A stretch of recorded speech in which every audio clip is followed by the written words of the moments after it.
నమస్కారం నమిత న్యూస్ వార్తలకు స్వాగతం నా పేరు లక్ష్మి వార్తల ముందుగా హెడ్లైన్స్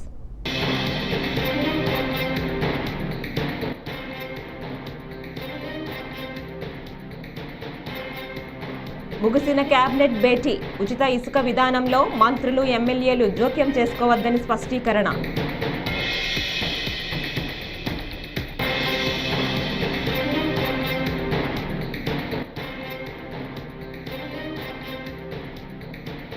మదనకు విజయసాయిరెడ్డి అంత డబ్బు ఎందుకు ఇచ్చాడు విజిలెన్స్ విచారణ జరపాలి ఆనం వెంకటరమణారెడ్డి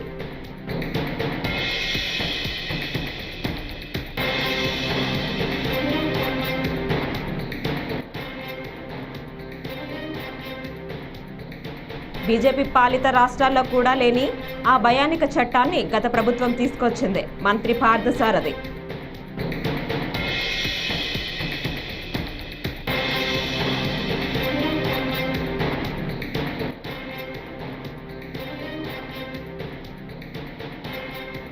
కబ్జాలకు గురైన భూములను తప్పకుండా ప్రభుత్వానికి అప్పగిస్తాం ఏపీ మంత్రి రామ్ ప్రసాద్ రెడ్డి.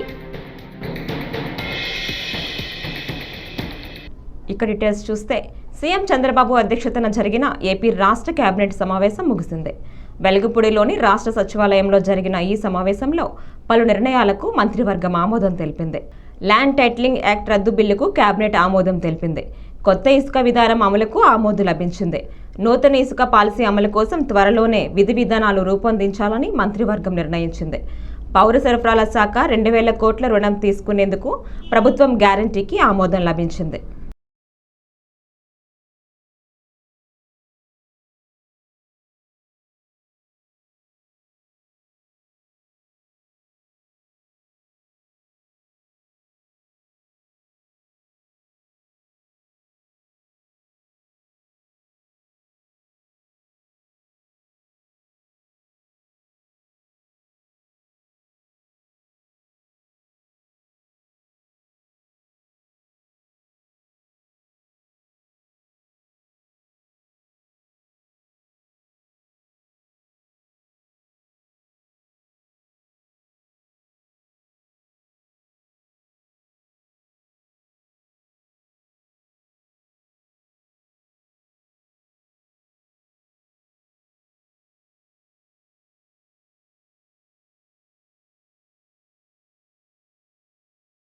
ఆర్టీసీ నుంచి ఎలక్ట్రిక్ బస్సులు నడిపేందుకు వివిధ సంస్థలతో చర్చలు జరుపుతున్నామని రవాణా శాఖ మంత్రి మండిపల్లి రామ్ ప్రసాద్ రెడ్డి తెలిపారు. మంగళవారం మీడియాతో మాట్లాడుతూ పర్యావరణ పరిరక్షణకు అనుకూలంగా వాహనాలను ప్రోత్సహించాలన్నది ముఖ్యమంత్రి చంద్రబాబు ఆలోచన అని అన్నారు. ఆర్టీసీ నుంచి త్వరలోనే ఎలక్ట్రిక్ బస్సులు రోడ్డునెక్కనున్నాయని తెలిపారు. గత 5 ఏళ్లలో ఆర్టీసీని వైసీపీ పూర్తిగా నిర్వీర్యం చేసిందని విమర్శలు గుప్పించారు. గత ప్రభుత్వ హయాంలో వైసీపీ నేతలు పెద్ద ఎత్తున భూ కబ్జాలకు పాల్పడ్డారని మంత్రి రామ్ ప్రసాద్ రెడ్డి ఆరోపించారు. తిరుపతి మఠాల భూములను కాజేశారని మండిపడ్డారు. వైసీపీ ప్రభుత్వ బాధితులు ఎవరైనా సరే ప్రభుత్వం వద్దకు వస్తే వారి సమస్యలను పరిష్కరిస్తామని హామీ ఇచ్చారు. తెలుగుదేశం పార్టీ అధికారంలోకి వచ్చిన 35 రోజుల్లోనే గత 5 సంవత్సరాల్లో జరిగిన దోపిడీ విషయంలో సరైన ప్రణాళికతో మేము ముందుకెళ్తున్నాం.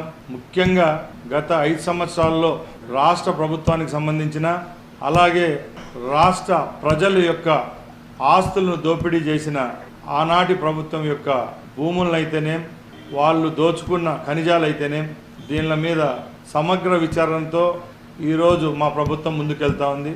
దాంట్లో ముఖ్యంగా నిన్న మా ముఖ్యమంత్రి వర్యులు రాష్ట్రంలో ఉన్న భూములపై శ్వేతపత్రం రిలీజ్ చేయడం జరిగింది. దాంట్లో కొన్ని నిజాలు మీ దృష్టికి తీసుకోబోదలిచాం. ముఖ్యంగా గత 5 సంవత్సరాల్లో ఆంధ్ర రాష్ట్రంలో సుమారు 1,75,000 ఎకరాల భూమిని వైసీపీ పార్టీ నాయకులైతేనేం కార్యకర్తలైతేనేం కాజేయడం జరిగింది. దానిలో ప్రభుత్వం భూములు ఉన్నాయి, మఠాలకు సంబంధించిన భూములు, దేవాలయాలకు సంబంధించిన భూములు, అలాగే ప్రజలకు సంబంధించిన భూములు ఉన్నాయి. దీనిలో విలువ అక్షరాల 35,000 కోట్ల రూపాయలు అంటే మీరు అర్థం చేసుకోవాలా.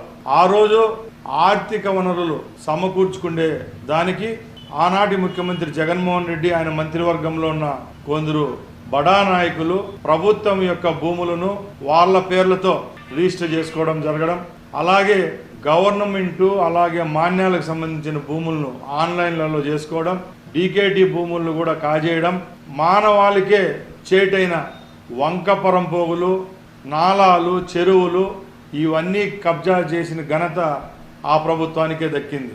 ఎక్కువ ఈ కార్యక్రమాలు చేపట్టింది ఎమ్మెల్యేలు, మంత్రులుగా చలామైన వాళ్ళే. మేము ఈ 35 రోజుల్లో మా అధికారుల ద్వారా సమీక్షలు నిర్వహించి వైఎస్ఆర్ కాంగ్రెస్ పార్టీ నాయకులను, కార్యకర్తలను వేధించడం మీద ఉన్న దృష్టి ప్రజా ఆరోగ్యంపై లేదా అని కూటమి ప్రభుత్వాన్ని వైఎస్ఆర్సీపీ మాజీ ఎమ్మెల్యే మొండితోక జగన్మోహన్ రావు ప్రశ్నించారు. రాష్ట్రంలో డయేరియా విపరీతంగా పెరిగిందని, రక్షిత మంచినీటిని కూడా సరఫరా చేయలేకపోతున్నారని, ప్రజలంతా అనారోగ్యానికి గురై అల్లాడుతుంటే ప్రభుత్వం ఏం చేస్తోందని నిలదీశారు. తాడేపల్లిలోని వైఎస్ఆర్ కాంగ్రెస్ పార్టీ కేంద్ర కార్యాలయంలో మాజీ ఎమ్మెల్యే మొండితోక జగన్మోహన్ రావు విలేకరుల సమావేశం నిర్వహించారు. అనేది ఒకసారి పరిశీలిస్తే గనక సహజంగా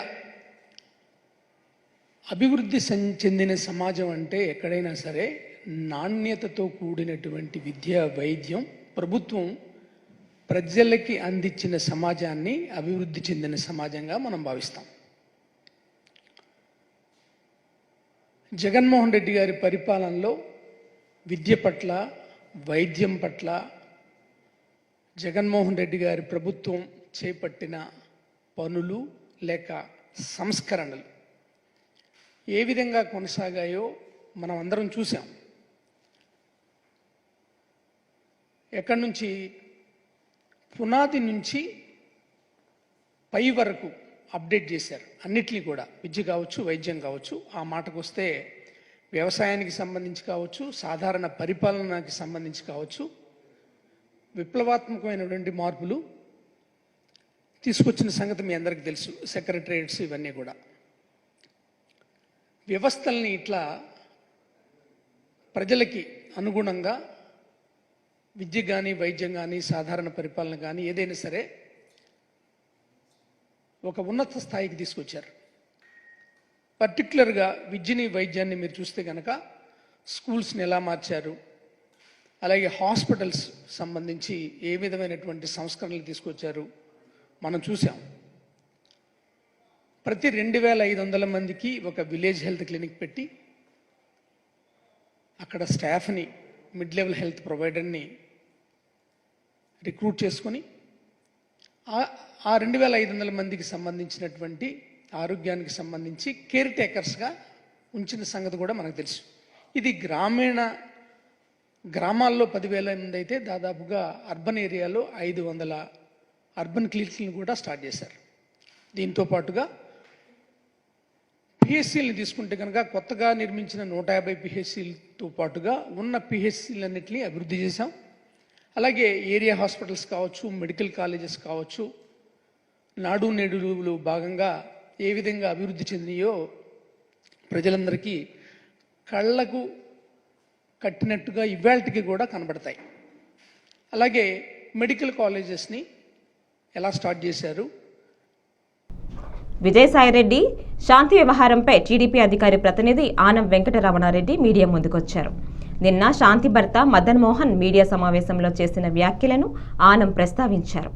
మదన్ మోహన్ కేంద్ర ప్రభుత్వ ఉద్యోగి కాబట్టి కేంద్ర విజిలెన్స్ శాఖ రంగంలోకి దిగి విచారణ చేపట్టాలని అన్నారు.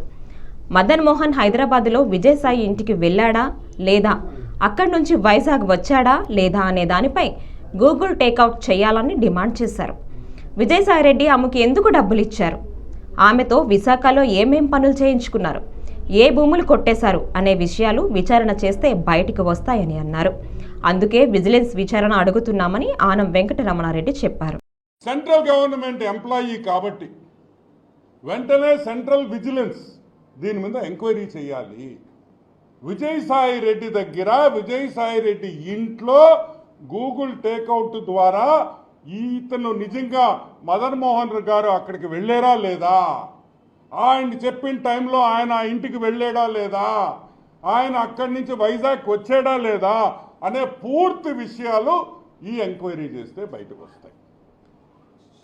సరే, జిల్లా విషయం బయటకు వస్తే ఎందుకు విజయసాయి రెడ్డి ఆమెకు డబ్బులు ఇచ్చాడు అనేది ఒకటి బయటకు వస్తుంది.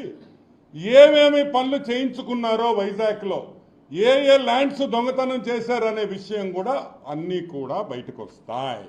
సో వెంటనే దీని మీద మనం విజిలెన్స్ ఎంక్వైరీ మనం అడుగుతున్నాం. అన్ని విషయాల్లో కూడా ఈరోజు వైజాగ్ దోపిడీ చేసింది విజయసాయి రెడ్డి అనేది అర్థమైపోయింది. 1,60,00,000 ఇచ్చిన ఒక మెంబర్ ఆఫ్ పార్లమెంట్, చెప్తుండేది ఒక సెంట్రల్ గవర్నమెంట్ ఎంప్లాయీ, ఒక మెంబర్ ఆఫ్ పార్లమెంటు 1,60,00,000 రూపాయలు ఒక సెంట్రల్ గవర్నమెంట్ ఎంప్లాయీకి ఇచ్చాడంటే అతను వెంటనే అరెస్ట్ చేయాలి, సిబిఐ ఎంక్వైరీ అడుగుతున్నాం. ఎందుకంటే it is a serious matter. ఒక పక్క మెంబర్ ఆఫ్ పార్లమెంట్ రాజ్యసభ, ఒక పక్క సెంట్రల్ గవర్నమెంట్ గ్రూప్ 1 ఆఫీసర్.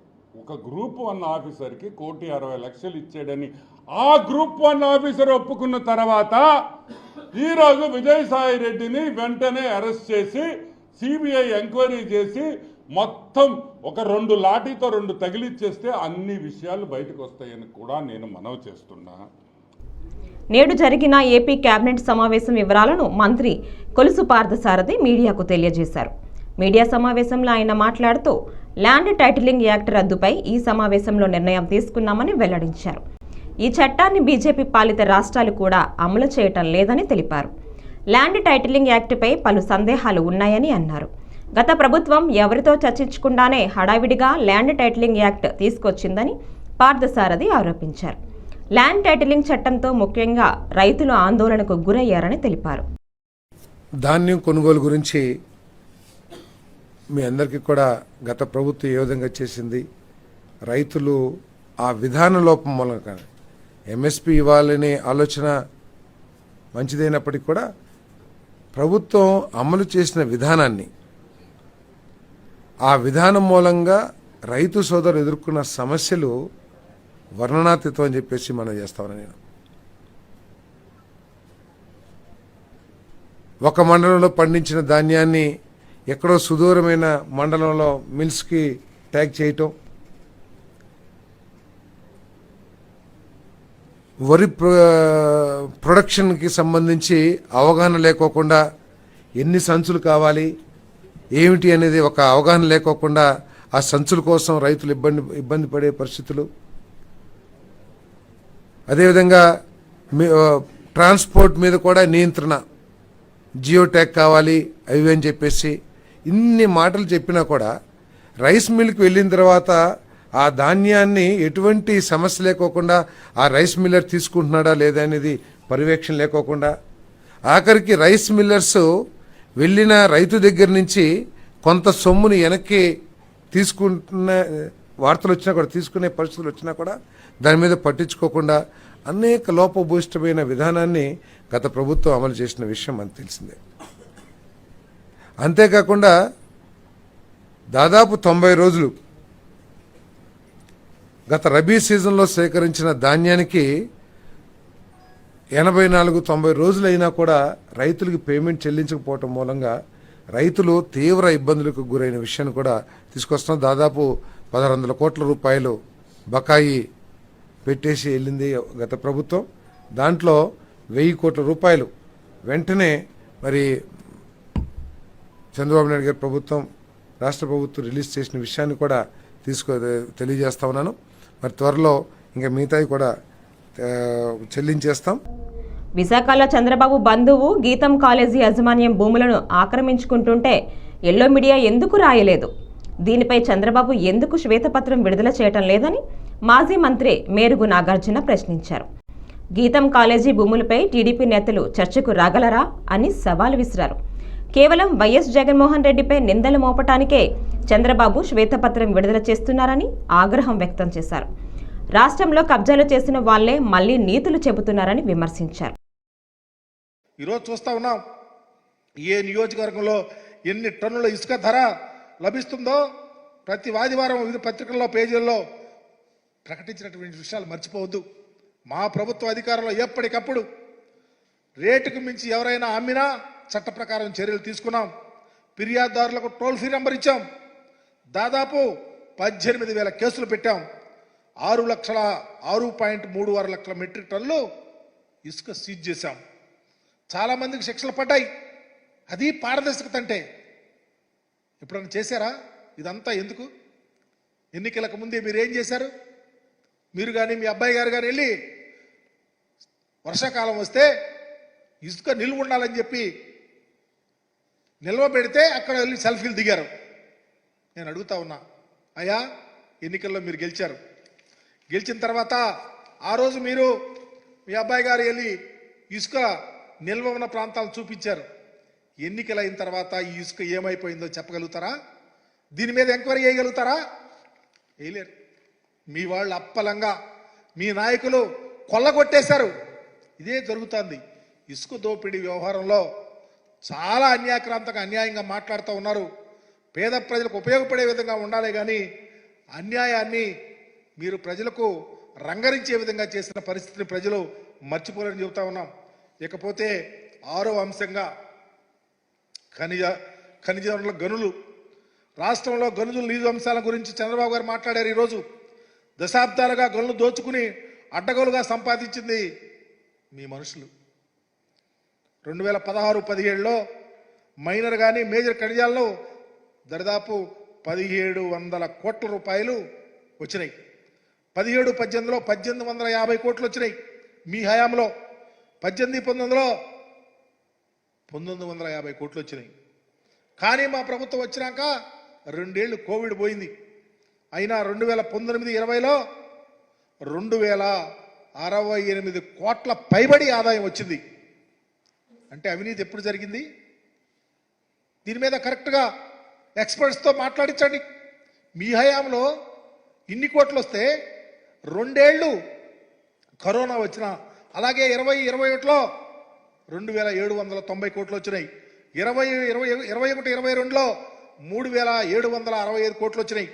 22-23లో ఇప్పుడు ఎక్కడ చూసినా విజయసాయిరెడ్డి శాంతి వ్యవహారం చర్చనీయాంశంగా మారింది.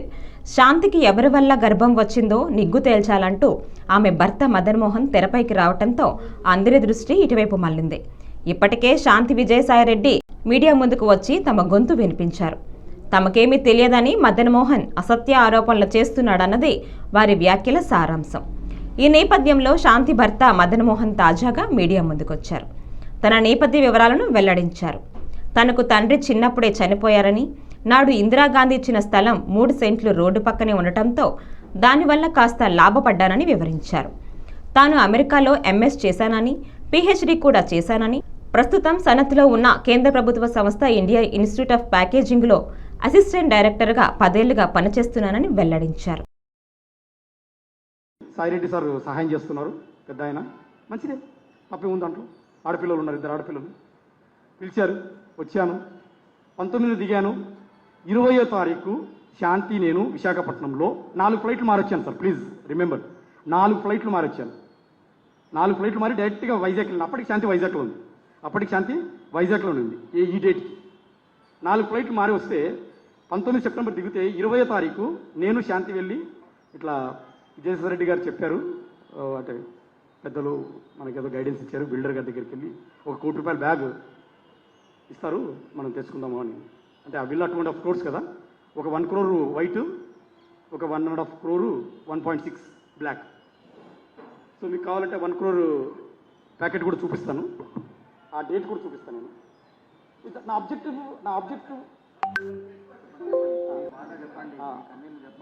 ఆ సెప్టెంబర్ 20లో నేను మోసిన 1 కోటి రూపాయల బ్యాగ్ ఫోటో ఉంది, విత్ డేట్ ఉంది, విత్ డేట్ చూపించమంటే చూపిస్తాను నేను.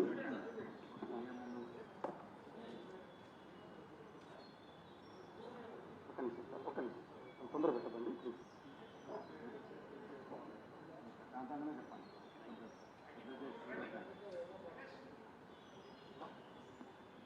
నేను లేచి చూడొచ్చా, కంఫర్టబుల్లా? సో ఇది 1 crore ప్యాకెట్, ఇది 1 crore బ్యాగ్ విత్ వీల్స్, 1 కోటి రూపాయల బ్యాగ్. మీకు డేట్ చూస్తానంటే let me open the date. Dates please. ఇది డేట్ చూడండి, cash date September 20, 2022.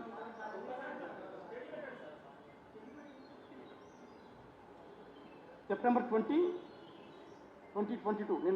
You can cross verify with my passport dates, immigration dates.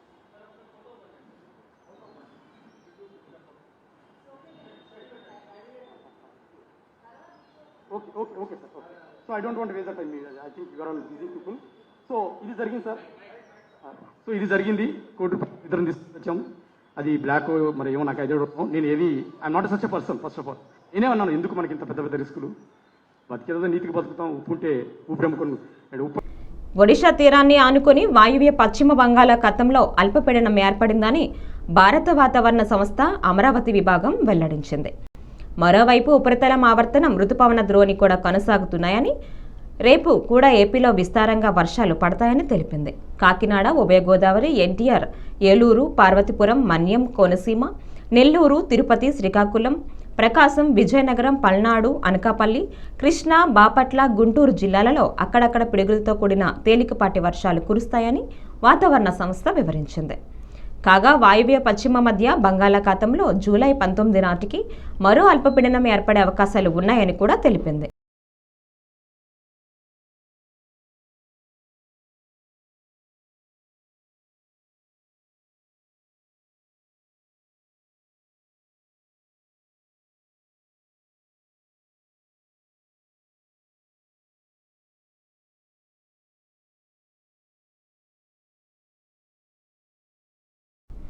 Nandyal జిల్లా నూతన ఎస్పీగా అదిరాజ్ సింగ్ రాణా నంద్యాల ఎస్పీ కార్యాలయంలో బాధ్యతలు స్వీకరించారు.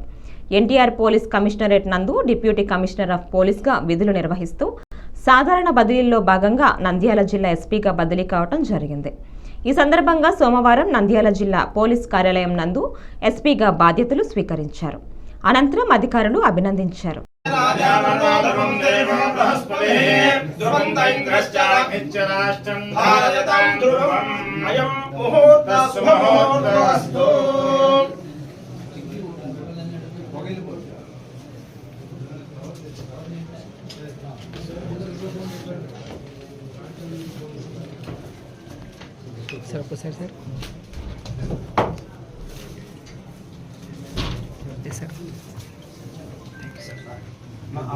తొలి ఏకాదశి వేడుకల నిర్వహణపై నరసరావుపేట ఎమ్మెల్యే చదలవాడ అరవింద్ బాబు మంగళవారం అధికారులతో సమీక్ష సమావేశం నిర్వహించారు. గిరి ప్రదర్శనకు వచ్చే భక్తులకు అన్ని ఏర్పాట్లు చేశామన్నారు. ప్రధానంగా తొలి ఏకాదశికి ఎక్కువ సంఖ్యలో భక్తులు వస్తారు కాబట్టి ఎటువంటి ఇబ్బంది లేకుండా రహదారి ప్రయాణం సక్రమంగా ఉండేలా తగిన జాగ్రత్తలు తీసుకోవాలని అధికారులను ఆదేశించారు. మరి రేపు జరగబోయే తొలి ఏకాదశి మరి ప్రజలందరికీ కూడా శుభాకాంక్షలు తెలియజేస్తూ మరి ఈ కార్యక్రమాన్ని కోటప్పకొండ దగ్గర గొప్పగా ఏర్పాటు చేయడం జరిగింది. మరి ఈ కార్యక్రమానికి మరి కలెక్టర్ గారు, అదేవిధంగా ఎస్పీ గారు, మున్సిపల్ కమిషనర్ గారు, మరి ప్రభుత్వ అధికారులందరూ కూడా మరి కోటప్పకొండ దగ్గర జరిగే తొలి ఏకాదశి పండుగకు అందరూ హాజరవుతారు. ఈ కార్యక్రమానికి దాదాపు 20,000 మంది 30,000 మంది మరి భక్తులు వచ్చే అవకాశం ఉన్నాయి కాబట్టి అన్ని ఏర్పాట్లు ఘనంగా చేస్తూ ఉన్నాము. ప్రభుత్వ పరంగా మరి కోటప్పకొండ దేవాలయ పరంగా అందరం కూడా అన్ని ఏర్పాట్లు చక్కగా చేయడం జరుగుతుంది. అదేవిధంగా ఆ రోజు జరిగే గిరి ప్రదక్షిణకి దాదాపు 8 కిలోమీటర్ల దూరం ఉంది. పాదయాత్ర చేయడానికి వీలుగా అన్ని ఏర్పాట్లు చేయడం జరిగింది. ఎక్కడ కూడా రాళ్ళు ముళ్ళు గుచ్చుకోకుండా అన్ని ఏర్పాట్లు సదవకాశం చేయడం జరిగింది. మరి కార్యక్రమానికి దగ్గరుండి కలెక్టర్ గారు కానీ, ఎస్పీ గారు, మున్సిపల్ కమిషనర్ గారు, ఈఓ గారు, అదేవిధంగా డిఎఫ్ఓ గారు అందరూ కూడా అందుబాటులో ఉన్నారు. మరి ఆర్టీసీ బస్సులు కూడా అందుబాటులో ఉన్నారు. అన్ని ఏర్పాట్లు చక్కగా చేయడం జరుగుతుంది. ఎక్కడ కూడా ట్రాఫిక్ జామ్ లేకుండా వన్ వే పెట్టి ఈ కార్యక్రమాన్ని చక్కగా ఏర్పాటు చేయడం జరుగుతుంది. విద్యాభివృద్ధి దేశాభివృద్ధికి సూచికగా చెప్పవచ్చునని చంద్రగిరి ఎమ్మెల్యే పులివర్తి నాని అన్నారు. తిరుపతి రూరల్ మండలం మంగళం ఉన్నత పాఠశాలలో నిర్మించిన నూతన భవనాన్ని సోమవారం ఎమ్మెల్యే ప్రారంభించారు. పాఠశాల భవనాన్ని రిబ్బన్ కత్తిరించి నాని ప్రారంభించారు. 10వ తరగతి పరీక్షల్లో ఉత్తమ ప్రతిభ కనబరిచిన విద్యార్థులకు ఉపాధ్యాయులు తమ సొంత డబ్బులతో ప్రోత్సాహక నగదు బహుమతులను ఎమ్మెల్యే చేతుల మీదుగా ఇప్పించారు. 5,116 రూపాయలు ఆ అమ్మాయికి Varalakshmi Hindi medium 10th D Venkatamohan Krishnarao.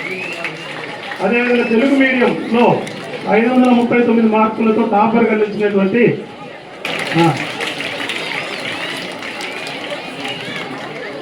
అదేవిధంగా ఇదే చక్రం చాలా అభినందనము. అదే చక్రం ఒక 5,000, ఒక 3,000, ఒక 5,000, దాదాపు 9,000 రూపాయలు. సో ఇది మంగళం ఫ్రెండ్స్ అంటే ఇది తర్వాత 10th బిలో science paper subject wise class wise section Rani అందుకోబోతున్న బహుమతి తెలుగులో 100కు 100 సాధించినటువంటి గౌతమి గారికి 10th బి సెక్షన్ ఏమిచారాని మేడం తెలుగు వాళ్ళు నాకు 90 మార్కులు, తీర్పు నాకు 97. ఒక్కొక్కరికి 1000 రూపాయలు చొప్పున 600 రూపాయలు బహుమతి జరిగింది.